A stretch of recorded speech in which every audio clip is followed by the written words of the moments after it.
and it will be placed on our website. So again, hello everyone, welcome so much. Thank you for coming this morning for the last of our winter series, webinar series with MnDOT. So this morning, I am Catherine Stanley. I am the program coordinator for AirTAP. I'm with you here today. And so before we get started, I'm just going to share a little bit about who we are, if you're unfamiliar with us. So just so you know that this winter webinar series is part of one of four presentations we provided over the last 2 months. It is a series that is sponsored by MnDOT's Office of Aeronautics and is administered by the Airport Technical Assistance Program, that's also known as AirTAP. We are located at the Center for Transportation Studies at the University of Minnesota. So tell you a little bit about who we are. We began in 2000. It was the first of its kind in the nation, offering practical yet specialized training and resources across the state for those who operate, maintain, and administer Minnesota's public use airports. Minnesota's general aviation personnel across the state have had targeted information and training to reduce costs and improve the safety, quality, and the overall efficiency of airport operations. AirTAP also helped airport personnel build a community network for exchanging best practices and learning from one another. So we have four major areas that we serve. One is our education and training.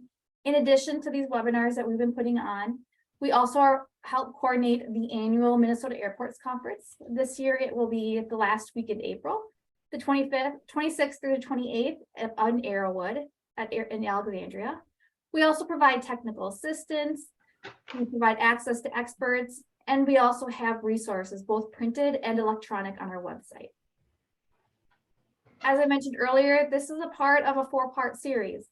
So our previous three webinars were delivered in January and February, and they have all been recorded and are available on our website. The same as this one will be available probably later today, if not by tomorrow, will be available on our website for those who are unable to make it. And if you are new to Zoom, just a little tidbits about it. On the bottom, there's a black ribbon.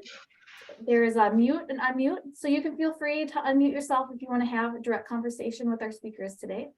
You can certainly share your video if you like. You can also see all the participants who are here today. And any questions you may have, please enter them in the chat box. The share screen is active for everyone, but you won't have to worry about the share screen. And as I mentioned, it's being recorded.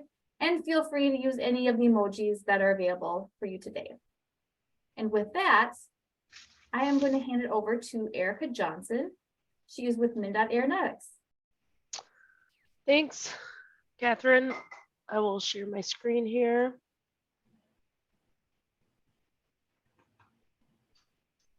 And we will...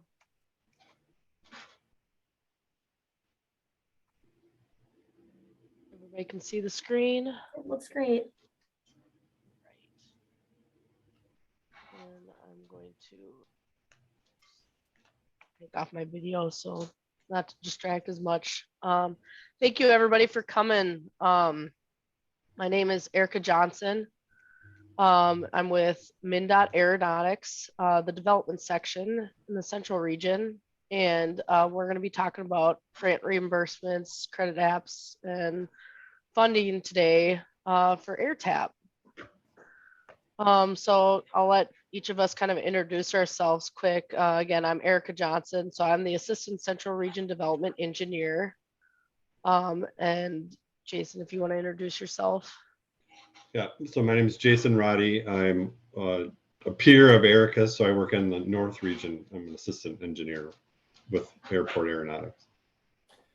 And I'm Mark Knapp in the Aero business section, kind of supporting finance activities. Awesome. And kind of a quick agenda of what we're going to be talking about today is some types of funds available, requesting funds, the reimbursements part, and then some of the process improvements that our business section and development have kind of gone together and done to help us, reach our prompt payment. And then we'll have some time for questions at the end. And you can put those questions in the chat if you want, or hold them till the end, whatever, is easiest for you to remember. All right. First thing we'll talk about today is types of funds available. So for any, our public airports in the state of Minnesota, for NPIAS ones, we have federal funds available. As everybody knows, or I should say most everyone knows about the Airport Improvement Program. That's a program that's been ongoing and that we've had in the past years. There's two types of our AIP funds that you can use, you can use. We have the entitlement ones, which are funds that are apportioned on the first day of the fiscal year, and those are determined using a formula. There are also discretionary funds that are available for use on eligible projects once all the funding has been sent out for entitlement funds. Then there's just any leftovers used for discretionary. Now, Minnesota is a channeling state, which means that we channel the funds through the FAA and work with each airport to help them with projects and receiving those federal funds. If you want more information, you can also go to the FAA's website and they have more in-depth information, or talk to your project manager for the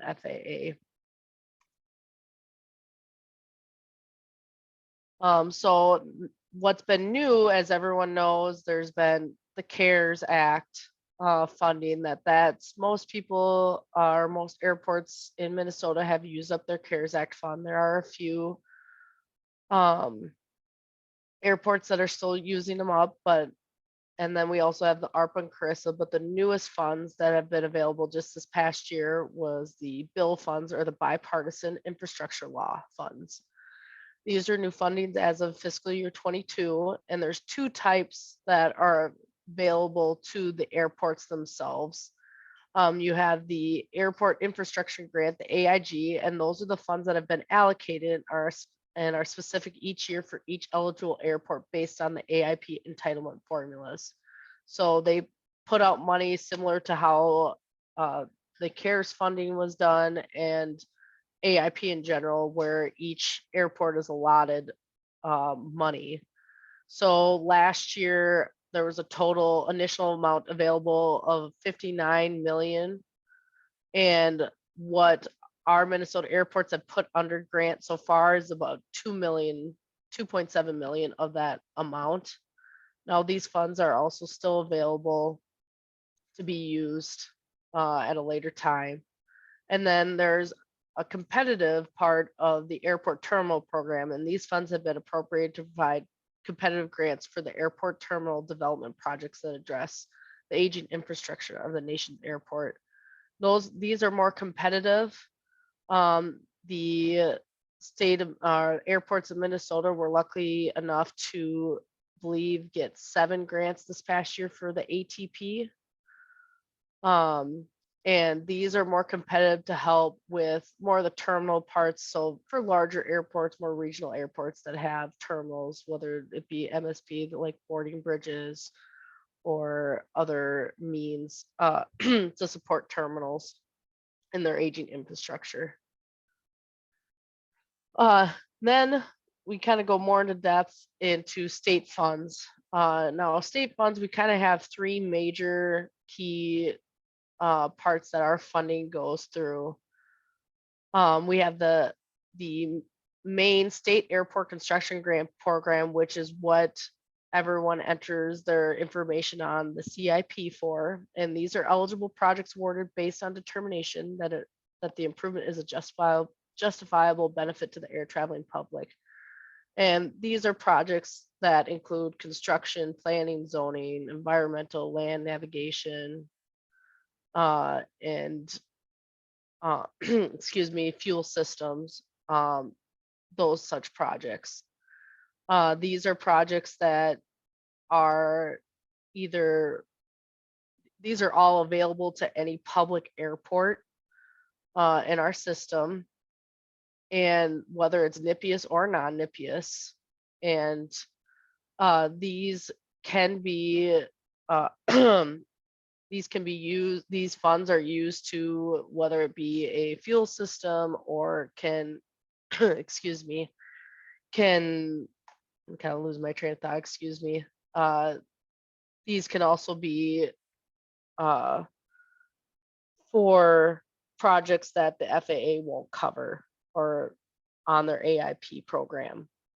Now, we also have funds set aside that we do that 5% on AIP projects. We match the 5% local. Currently, there's no match on the bill funding from the previous fund page that we were talking about.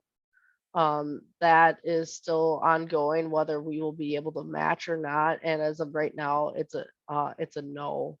And we weren't able to match any of the AIG or ATP funds from last year.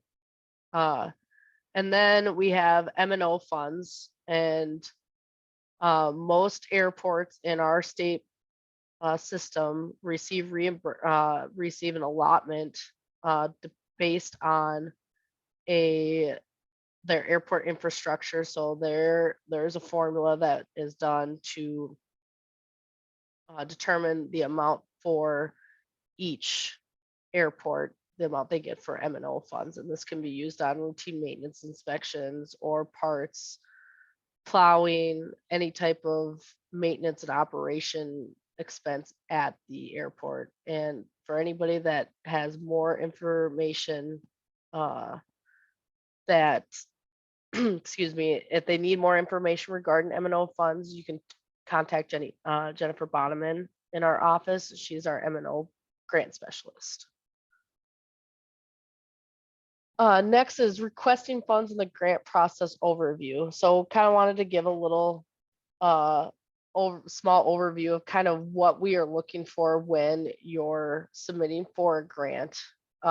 So for federal, this is where you work with your PM and MnDOT as well to set up a grant submittal. Now, anything has to be planned out, but when you're finally doing that grant submittal grant submission, they're looking for your cost estimates with overall project cost breakdown, your project narrative, documentations of SAM registrations, FAA forms, Exhibit A's, project sketches appropriate, and professional service contracts and bid tabulations for any construction project that is being done.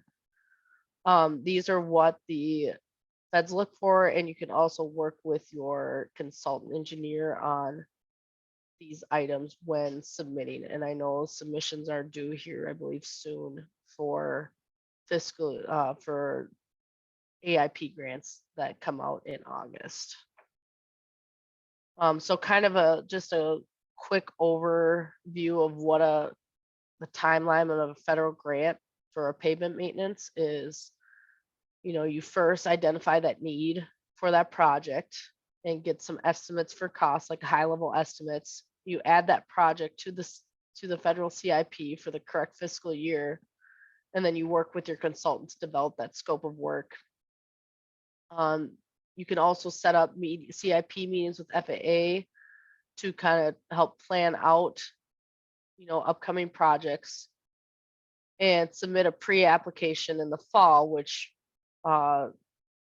if you are looking to do an AIP one for later this summer, that was done back in November. I don't know if November 15th is the correct date anymore, but it usually is around that time. I think it was earlier this year. After you put the pre-application in, you're going to obtain bids, and then coming up in the spring now is where we're at, is submitting your final application with everything on that was discussed in the previous slide. MnDOT will then submit the SF424 with your application and send that off to the FAA, where the FAA will then issue the grant for execution after reviewing it. And then once that's issued, since we are channeling state, we in development will compile and create a state companion agency agreement, which will be executed. And then once all executions are made, those project invoices can be submitted for reimbursement. And for every federal grant, there is a withholding of 10% withholding that cannot be paid out until the project is completely closed out and approved by the FAA. So once you hit those, we will notify you, MnDOT will notify you and say that that project has hit its withholdings, and that you can submit all costs that can be reimbursed towards the end, and then a closeout report can be completed and sent over to the FAA. And once that's done, the FAA has a year to look at the closeout report and approve it and send out the give the approval for the final payment that we can then pay. For state only process, it's a little bit simpler, where before grants are offered, you know, any project must be shown on the airport layout plan if it's applicable. And then all projects requests must be entered in on the CIP. A CIP letter was sent out by the development staff on January 11th, 2022 to all, or excuse me, 2023. I put the wrong date in there. Just this past January, and notified everybody that in order to be considered for any state fiscal year 2024 project, it must be entered into your CIP by March 1st. So everybody has still a couple of weeks left to enter in those CIP. Then after March 1st, we will be downloading and compile all the projects that are listed on the CIP. If you have any questions or concern, you cannot log in to your CIP, or you're having issues, please contact myself or Dan Berner in our office. You can find our contact information on the website, on MnDOT Aeronautics website. We can help you, or our information is also on that CIP letter. We can help you get your login, reset your password, whatever it needs to be, or if you have any questions about how you should be entering stuff in. Now, once we compile those, we have our project prioritization, where they're scored and awarded based on a formula and the availability of funding and other factors. So kind of a quick example of a state obstruction removal grant is, you know, you're identifying the need for structural removal. So if somebody comes and says, your 5010 inspection, for instance, they notify you that, you know, some trees need to be removed or something is in the way of a clear zone. They'll notify you that. You put in, estimate the costs, you know, high level estimate and reimbursement rate, and enter that project into your CIP for that next fiscal year, or the fiscal year that you plan on having the obstruction removal project. And then once we get all those excuse me, all those grant requests in late June, July, the state, us in development, will send out grant offers to anybody that qualifies. So once a grant offer is made, then you have to send in a grant request letter with all updated bids and costs for that project. Once we receive that, a MnDOT will compile all the information and draw up an agreement and adopt a resolution, and we will send that back and have that resolution adopted and sign the agreement. MnDOT will then execute the agreement, and once you receive the executed contract from MnDOT, then you can work can begin on the project. But you will not be able to incur any costs before funds are encumbered and the contract has been executed. Credit applications will then be able to be submitted to MnDOT for reimbursement. And then once you are getting close to being done and you have the last credit application, notify us so that we can check to make sure that all everything has been executed correctly, and that everything that for the agreement has been sent in. If you have any questions regarding your project, contact your development staff for your region. All right, next we'll hand it over to Jason for reimbursements. You can go to the next slide. All right. Thank you. So once you have a project and you're looking for some funding for reimbursements, you have to submit a credit app that you will receive the version of that credit app in the agreement. So this should look familiar to you. So the first thing you need to do is submit the credit app itself. The things that we look for are, what amount you're looking for. And then there is a second, the backside is the signatures from the airport authority itself. So then the next slide.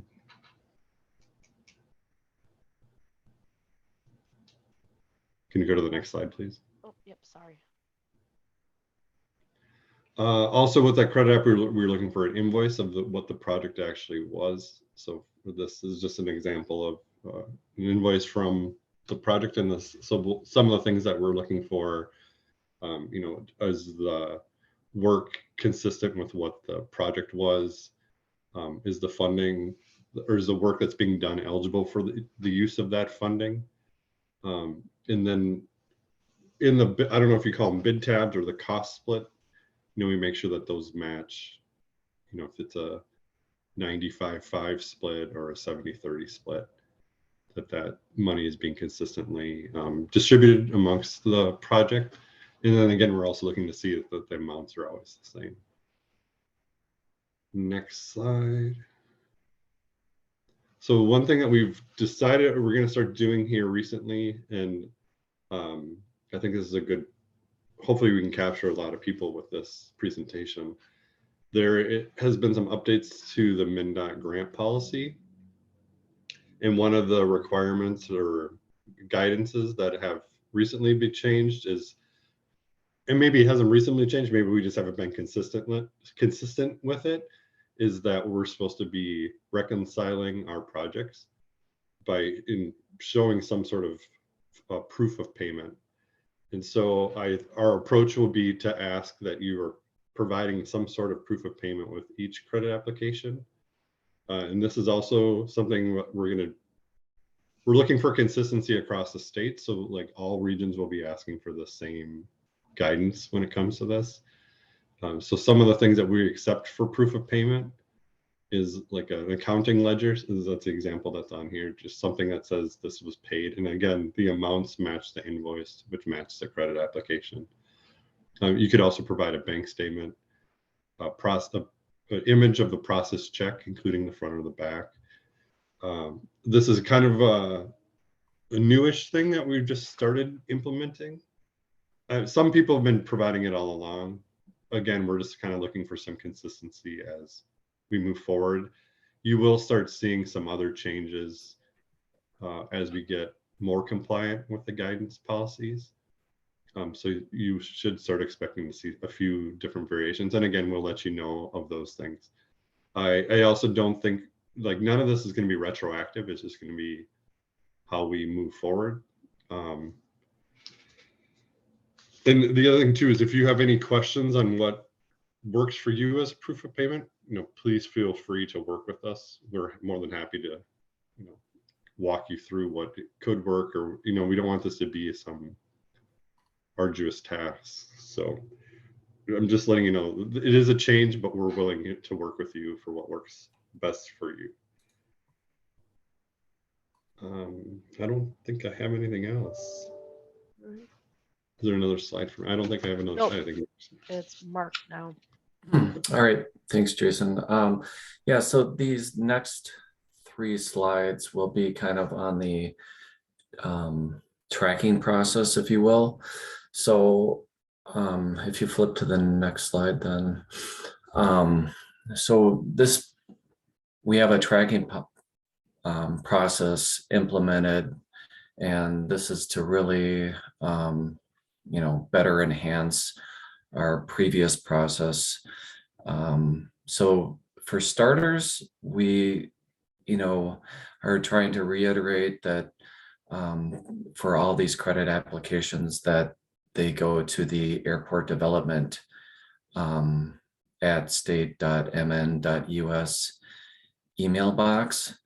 And then secondly, we're asking to have within the subject line your airport ident and the project ID.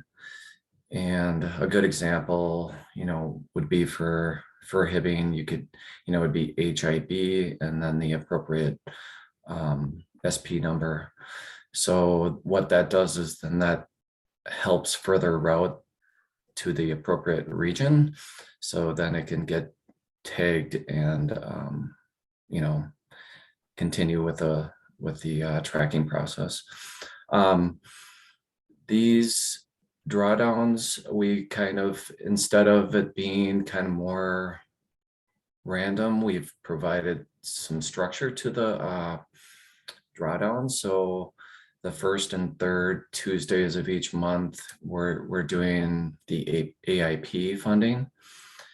And so once everything's been approved and all the documents have been signed, we'll take those and kind of get those, pushed along to get paid to all the airports. And then second and fourth Tuesdays would be the special funding such as CARES, CRISA, ARPA, and the new AIG. And then thirdly, it would really just be kind of more of a volume base on the state applications. We've been kind of almost processing those on a weekly basis, but just because there has been a lot of volume, but we, are just kind of handing those as on a case-by-case basis. So can you, Erica, go to the next slide, Yep. please? All right, so this is kind of the next layer in the process where we've created this tracking tool. So what this is going to do is to just simply help track our obligation to get, payments processed and out to the airports within the statutory requirement 30-day period. So we've just got the kind of some basic information that we capture from the email, such as the airport ident, the name, the region, the payment type from the previous slide, whether it's AIP, state, one of the special fundings, and then the appropriate SP number, date received, which is when that fully completed credit application and has been submitted, and that'll be tagged. So then the next stop would be the date processed, which would be basically when the appropriate Tuesday for that item. So if it's a state or a AIP, it'll follow that schedule from the previous slide.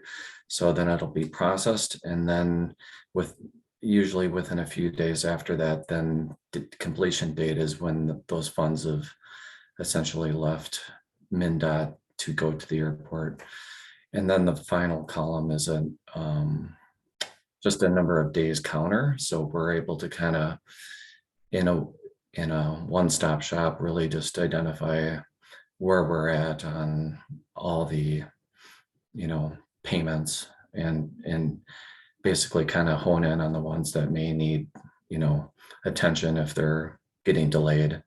And sometimes there's, circumstances that go beyond the 30 days, but the ones that are fully completed and ready to go, we need to get those done. So this is a tool to help get that done. The process was communicated, but just as a reminder, it started November 1st. So anything before that time, grants may not necessarily show up here, or they wouldn't show up here, but from November 1st and forward, we're tracking all this stuff. So if you could, Erica, go to the third slide, please. So the next question is the why, and this is really just to kind of give more eyes on everything. You know, within our team, you know, we're able to kind of, like I said, it's a one-stop shop. We can all see what's going on and really hone in on the ones that need attention. And then it's really just less likely to get, you know, issues of exceeding that 30-day mark. So really, that's, you know, kind of it in a nutshell. And just as a reminder to everybody again, just, you know, putting that subject line header of your ident and SP number, you know, definitely helps facilitate things. But that's all I had. Thank you. Awesome. Thanks, Mark. That's kind of the, excuse me, the end of our slideshow. So if anybody has any questions, I also want to reiterate just after what Mark just talked about, that the development inbox is mainly for credit applications. So if you have questions or have are sending in closeouts or anything, we more recommend sending those directly to your regional staff member rather than to the development inbox. That way we can better address those quickly.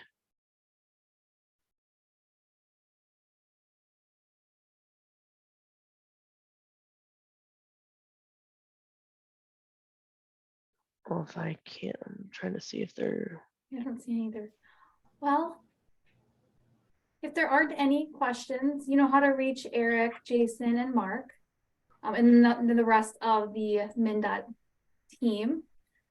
So with that, I guess we will say thank you so much for attending today. It was our pleasure to put this together and to provide it for you.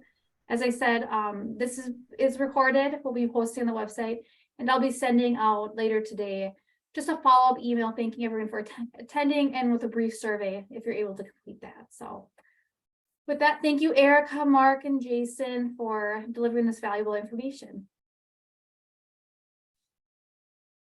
No problem. Thank you, All right, thanks Catherine. again. Yep. Hi, everyone. Thank you.